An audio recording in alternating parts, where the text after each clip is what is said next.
కూటమి ప్రభుత్వం ఏర్పడి సంవత్సరం పూర్తయిన సందర్భంగా ముఖ్యమంత్రి నారా చంద్రబాబు నాయుడు ఆదేశాల మేరకు రాష్ట్ర వ్యాప్తంగా నిర్వహిస్తున్న సుపరిపాలనలో తొలి అడుగు కార్యక్రమంలో భాగంగా పల్నాడు జిల్లా గురజాల నియోజకవర్గం పిడుగురాళ్ల పట్టణంలోని 6వ వార్డు మరియు 7వ వార్డుల నందు ఈ సంవత్సర కాలంలో కూటమి ప్రభుత్వం చేసిన అభివృద్ధి కార్యక్రమాలను ప్రజల్లోకి తీసుకువెళ్లడానికి ప్రజాసమ్మెలు తెలుసుకోవడానికి గురజాల శాసనసభ్యులు ఎరపతినేని శ్రీనివాసరావు వార్డుల్లో ఇంటింటికి వెళ్లారు.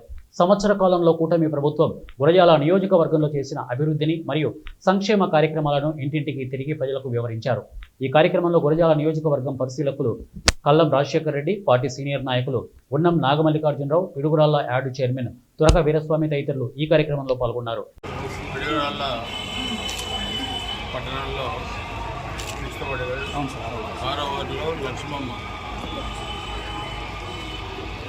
చెప్తా ఉంది, మన ఎన్నికల్లో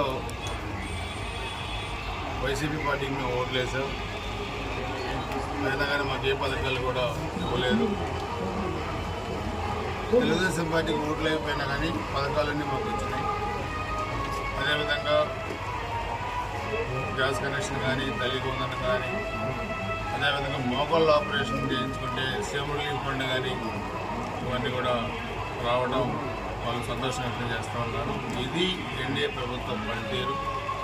ముఖ్యమంత్రి చంద్రబాబు నాయుడు గారు పార్టీలకు అతీతంగా సంక్షేమ కార్యక్రమాలు, అభివృద్ధి కార్యక్రమాలు